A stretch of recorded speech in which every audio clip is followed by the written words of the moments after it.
Partagez des moments d'amour en regardant Manek Mom avec Stamy Paul, Pack Food, les glaces Welly, Safor, Orange Money. Lalla nekk na jigéen bu ñëpp ràññee ngir toggam yu neex te am maanaa dafay nduggi marché jënd li mu soxla yëpp ngir togg bu jaar yoon waaye tey am na lu mu fàtte. waaw lu xew. ani sama vinaigre bi. mi ngi nii. yaa gën a xam ne du bii. du bii. acca teel. waaw bul dem kay yóbbaale moutarde bi. kii ak a muus du dugg ci waañ mukk te àndul ak produit wu Pack Food yi.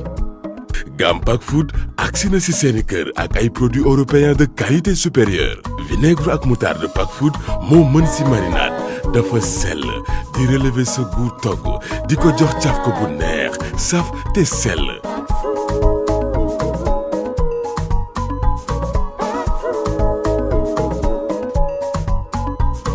produit Pack Food yi am na tamit huile ay pâte spaghetti vermicelle ak meew. lii dara fayu ko.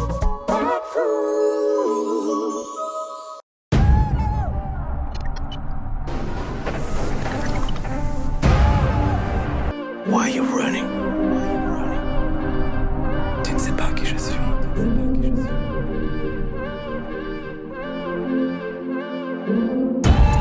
Il m'a dit que je suis invisible.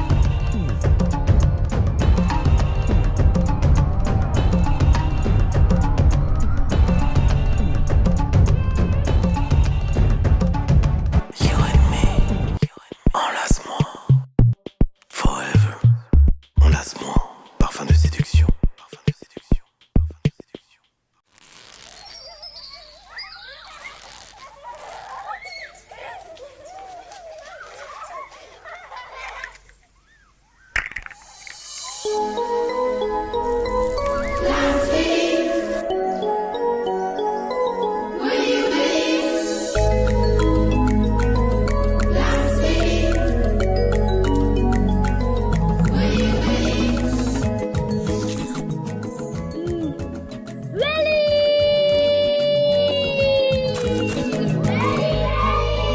Glace Welly, le plaisir pour toute la famille. Disponible dans toutes les grandes surfaces et supérettes du Sénégal.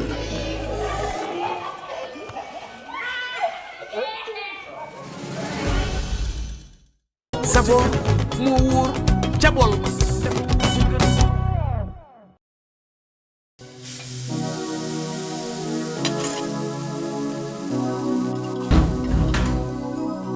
sama goro.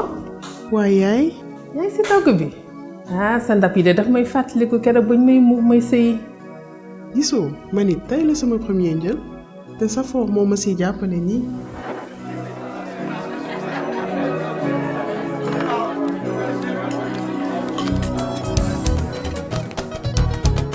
réew mi fi mu toll nii Safor moo ko téye fii ku fi fàtte ñu fàttali la ah Safor nga àndaloon ca yeetaa Safor nga àndalaat ci yiitaa Safor dafa wóor te gën aluminium biir lañu ko defaree Safor ci réew mi lañu ko defaree doomi réew mi ñoo ko defar 60 ans ci ren Safor mi ngi fi mi ngi leen di gunge saa su ne ak fu ne Safor moo wóor ca bool ba.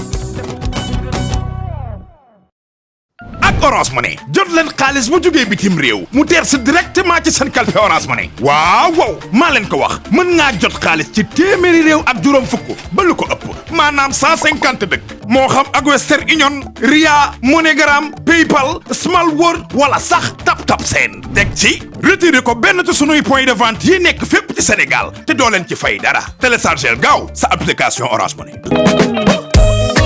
Orange Money.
Chers téléspectateurs, agsi leen ak jàmm ci seen télé-réalité Man ak Mom yéen a ngi topp émission bi depuis un bon moment maintenant gis ngeen couple yi challenge yi house show yi ak leneen lu fi jot a xew dans la villa Saraba mais ce soir on va vous parler de Man ak Mom l'histoire. Man ak Mom c'est avant tout des histoires d'amour ay nit ñu yàlla boole ñu sëy fas yéene ànd seen giiru dundu bu ko yàlla tuddee. Et li ñu njëkk a seetu dès le début mooy qu'on a vu que couple bu nekk ak sa histoire. Gis nañu Djiby le transfrontalier panafricain. Cheikh Ndiaye Kormati Jonge Berifem. Père Samy Chéri Mère Ngalla qui vivent le mariage à l'ancienne. Ak Dame aka One Lyrical qui derrière ses airs de gangster rappeur est un doudou timide toujours collé à sa best Lena.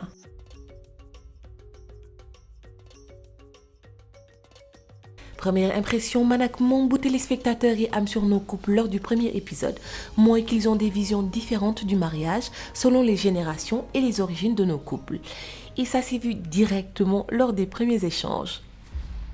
sëy yëpp maam yi doon sëyee ak bàyyi ak bi am léegi bokkul jamono ji moo changé wala nit ñi ñoo bokkatul.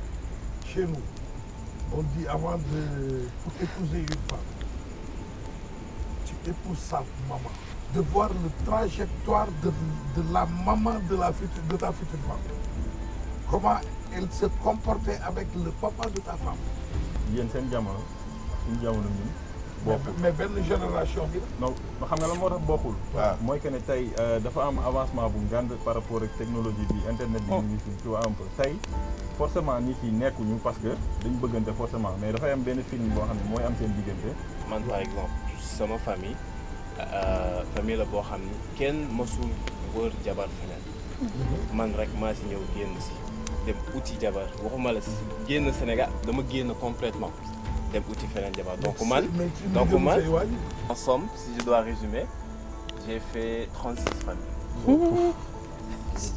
xarit bëggoon nga. non da nga war a wax sama jabar motivé bu ñu naxam am yi doon def biñ ko bàyyee ba tey problème boobu la ñu am fii au Sénégal gis nga jigéeni Sénégal jikkoy dugub la ñu yor.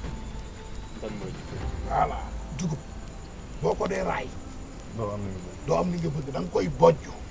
jox bi génn ko mën ko bojj c'est piquant. ce sont nos sœurs ce sont les sœurs ce sont nos suñu ay sœurs lañu suñu ay doom lañu. da nga leen di wax. Certes gagner 10 millions yi moo fi andi suñu couple yi waaye li gën a am solo ci Man ak Mom mooy que c'est une télé-réalité qui permet aux couples de mieux se connaître, se rapprocher et de communiquer. Mesdames, Monsieur Ndiaye qui a trouvé un anneau.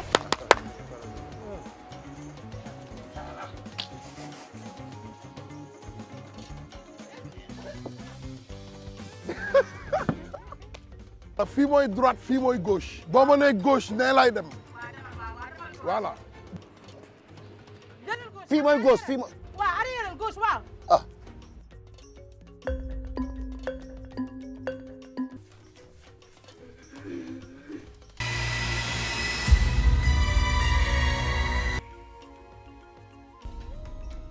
On va passer à un autre challenge qui s'appelle challenge Xam Sa Waay. Comme ni ko tur bi di waxee rek dañ leen di tester pour xool ndax ku nekk ci yéen ñaar xam na moroomam kenn ci yéen dañ koy takkal casque def musique bi ba mu sës ba du dégg li keneen ki di wax su ko defee keneen ki dañ koy poser ay questions ci li keneen ki bëgg ak li muy bañ. boog monsieur Thioune fan ngeen njëkk a gisante. waaw foo ma njëkk a gisante ak moom mooy dëju yaayam. Un de ses tournages à la Médina. C'était dans les arènes, la salle de théâtre de Gorée. Ouais. bu ma juumul defe naa sama dëju yaay la woon. Kër Ahmed Diouf. Tournage. Ok. Qui est son ou sa meilleure amie? C'est moi. Je dirais Pedro Évora. Pedro Évora. Ok. Pedro Évora. J'ai un autre meilleur ami, Rémi aussi. Donc, ah, Rémi? Je sais pas. Je sais pas. Je sais pas, vous me mettez dans les problèmes là. Vous me mettez vraiment dans les problèmes. Ok. Il y a ma mère, il y a mon père, tout ça, c'est mes meilleurs amis. Ok, non, je pense qu'il faudrait que vous arrêtiez de répondre en fait. Lan mooy date de naissance am. 2 mars 1982. 10 mars. 10 mars. Dama juum 10 mars ma ni 2 mars. Lan mooy pointure monsieur Thioune. daal boo bëggee dëgg-dëgg li ngeen di laaj dafa neex ba pointure. waaw dal la waaw. xaw ma ko tànk bu rëy lay sol. Quelle est la corvée ménagère qu'il déteste le plus ou qu'il n'a jamais faite? Enfin, il déteste tout. benn. kon daal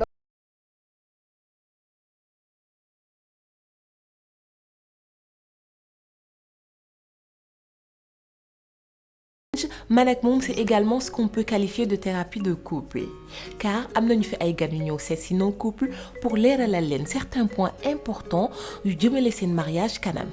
góor mën naa gis jigéen bëgg ko waaye yonent bi sallallahu alayhi wa sallam dafa ne ñeent mën nga ko takk ngir taaram mën nga ko takk ngir alal gi moom mën nga ko takk ngir askan gi mu bokk waaye li bëgg bi gën mooy nga takk koo xam ne borom diine la ndax taar day fay. alal day jeex judd gu rëy jarul jaay kenn ndax kii borom guddi gi tey mooy Seydina Muhammad sallallahu alayhi wa sallam. ndax góor war naa dóor soxnaam bu fekkente ni war na koo dóor lan moo tax mu war koo dóor. waaw l'islam li mu ci wax lu leer la dafa ne gënalu ko góor di yëkkati loxoom di teg ci soxnaam ndax lu mën a xew bu demee ba mënul ne te dóor rek sës nee na seetal li fi gën a nooy ci moom.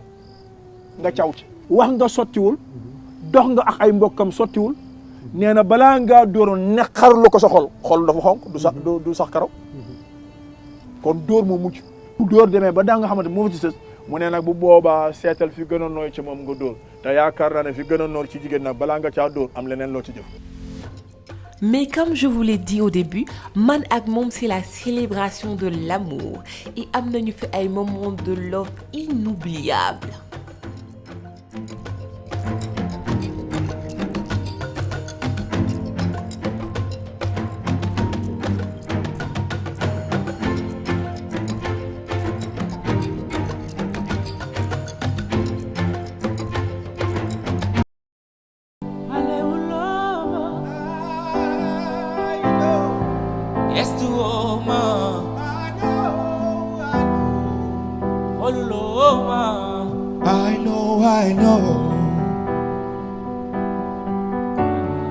I know something's wrong.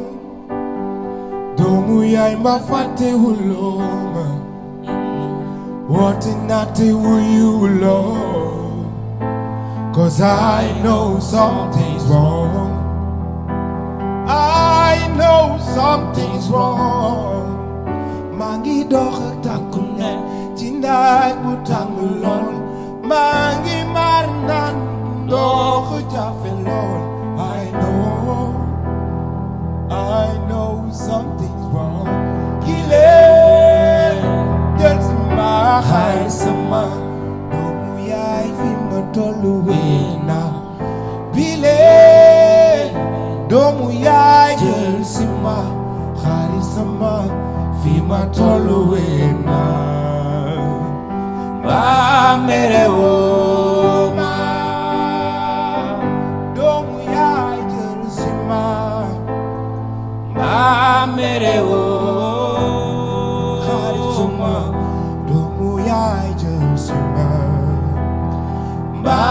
fate woma kula faale ul man mi mali faale don se seetu kula xool man lay gisaale kula faale ul man mi mali faale don se seetu kula xool man lay gisaale ci sa bët lay xool naan la I love you baby yow yaay sama life ci sa bët lay xool naan la I love you baby yow yaay sama life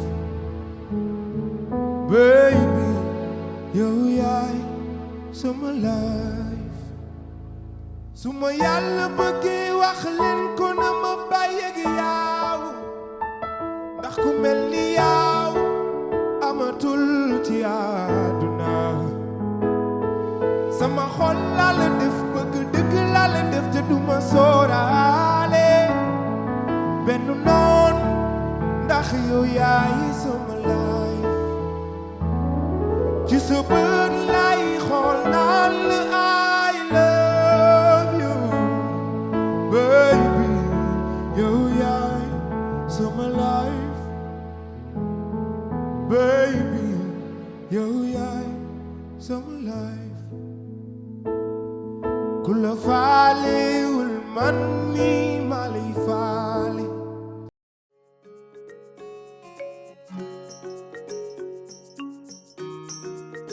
man ak moom télé-réalité bu melul ni yeneen télé-réalité yi c'est une première au Sénégal ndax lan parce que bi yoon ça ne concerne que les couples mariés. Au-delà de challenge beeg compétition yi nga xamante ne moo am ci biir man ak moom am na loo xamante ne c'est très fort parce que gis nañ ni couple yi dañu am benn routine boo xam ne moom la ñu vivre au-delà des premières années de mariage da ngay gis tout le temps dañuy renfermer wu ci benn monotonie boo xamante ne boulot maison dodo lay doon liggéey njaboot gi après tëdd nelaw donc man ak moom dafa leen di permettre flamme bi nga xamante ne moom la ñu rencontré woon seen biir mu yee ko. ndekkee daal mag looy gën di dem mag rek di gën a bëgg vive l'amour. Savor mu wóor jabol Lena wuyu ko yow wuyu ko Lena nee na yow la loob yow la bëgg ah Lena wuyu ko Lena wuyu ko yeah nee na yow la loob yow la bëgg dam ja yow la loob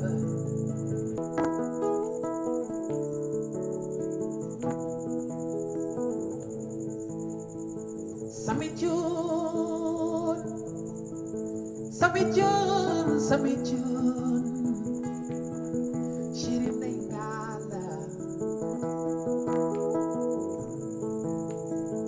Lu yàgg dëgg la waay, mbëggeel kenn du ko nëbb, mbëggeel kenn du ko forcé waaw.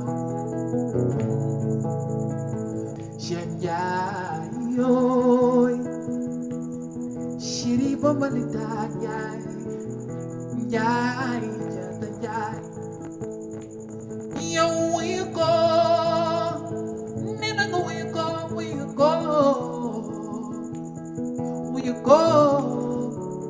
Ndiaye yow la loobe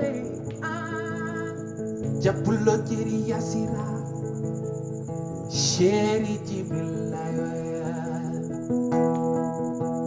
mbëggeel kenn du ko forcer kenn du tricher na mbëggeel. dootu émission bi bu weesoo xam nga lu ñuy liggéey ñoom ñaar. doo leen ko laaj mu gën a gaaw. madame gynécologue monsieur gynécologue. gynécologue ay gynécologue lañ. Jibi gynécologue nga. doo gynécologue kay yow Jibi looy liggéey. juriste la. tey nga dee yow barke yonent bi les juristes juriste mooy ñi àtte ci tribunal di dóor table yi diffamation nga def yàlla bu jabar ja nekk avocat wala substitut du procureur. bon man Jibi damay spectacle nii rek damay fen dama doon wax nii rek. voilà. Alors les moments forts de man ak moom y en a eu énormément su ma leen doon lim xam naa ne duñ fi jóge mais bi ëpp importance xëy na yi ma ci gën a marqué laa leen di jot a wax tuuti par exemple mooy surprise bi nga xamante ne Jibril defal na ko jabar ji jour premier prime mu man ak moom mu jékki-jékki jabar ji yaakaar ne du fi nekk mu ne jamet ci biir plateau bi boobu c'était vraiment magnifique. Et voilà. Voilà, je vous l'avais dit tantôt, hein, de l'amour, l'amour va planer aujourd'hui. Gis ngeen ko, c'est l'amour qui gagne. amoon na itam bi nga xamante ne soirée Saint-Valentin bi la ñu organisé woon invité Obré ak HDBS moment spectacle boobu Yassira jooy na jooy yoo xamante ne ku ko xool da ngay xam ne elle a pris du fond de son cœur. alors challenge yi bëri woon na torop mais bi ma ci gënoon marqué xëy na mooy maison des horreurs parce que moment boobu famille ku ci nekk wane nga fi nga xamante ne fa la sa fit yam xëy na am na ñoo xamante ne amoon nañu fit sax mais moment boobu da leen tiitaloon parce que challenge boobu c'était hors du commun bokkul ak yeneen challenge yi mais moi qui étais la présentatrice am na moment boo xamante ne j'ai complètement perdu les pédales reetaan naa foofu parce que mënatuma woon muñ expression wu femmes yi nga xamante ne ñi ngi doon ñëw ci biir maison des horreurs te xamuñu woon lan lañ fa doon fekk c'était fort en même temps mais c'était drôle un peu. Maaleykum salaam dalal ak jàmm mère Ngalla Axel. ma ñëw. Axel. ci jàmm ak salaam. jàmm rek nga fi fekk. salaamul xawla rabbi na ngeen def. ñu ngi ci jàmm. Voilà, vous en savez plus sur l'histoire de Man ak Mom. Maintenant qu'on a atteint la première partie, plein de surprises attendent nos couples dans la villa. Di annoncer téléspectateurs yi rek ñuy préparer wu à quelque chose d'exceptionnel parce que ça sera encore plus lourd, plus dynamique et encore plus extraordinaire. Compétition yi dina gën a tar dina gën a métti mise yi dina yokku élimination yi dina am te ku wax élimination wax moment yu métti. Également dina am surprise yu am ndax dina am ñeneen ñuy dugg ci waat ci biir villa bi rejoindre ñi nga xamante ne ñoo di couple yi nekk ci biir villa bi. Eh bien yàkkamti nañu gis affaire yu bees yooyu yépp. En attendant, allez apporter seen soutien au couple de votre choix car comme l'a dit Marceline, un des couples va quitter la villa lors du prochain prime.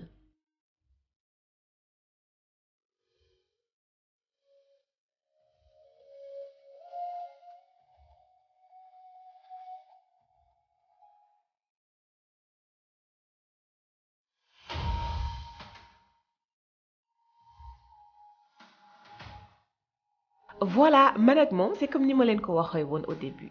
C'est l'amour mis à l'épreuve.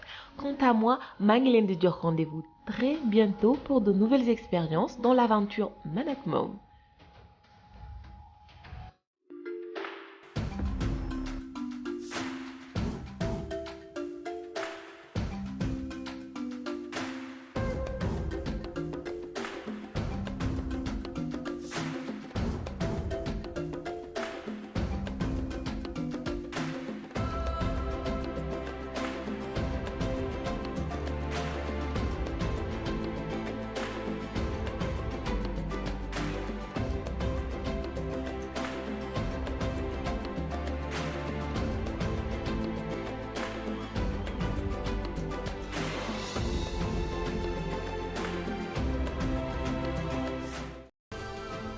Vous avez regardé Man ak Mom avec Stamy Paul.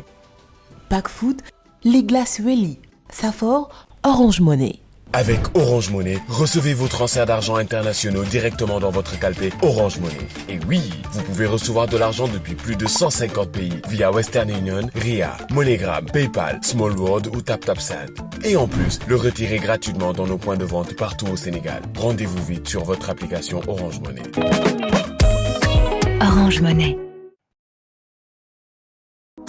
Lalla nekk na jigéen bu ñëpp ràññee ngir toggam yu neex te am maanaa dafay nduggi marché jënd li mu soxla yëpp ngir togg bu jaar yoon waaye tey am na lu mu fàtte. ma ñëwaat. waaw lu xew. ani sama vinaigre bi. mi ngi nii. yaa gën a xam ne du bii. du bii. acca teel. waaw bul dem kay yóbbaale moutarde bi. kii aka muus du dugg ci waañ mukk te àndul ak produit wu Pack Food yi. Gam Pack Food agsi na si seeni kër ak ay produits européens de qualité supérieure. vinaigre ak moutarde Pack Food moo mën si marinade dafa sell di relever sa goût togg di ko jox caf ko bu neex saf te sell.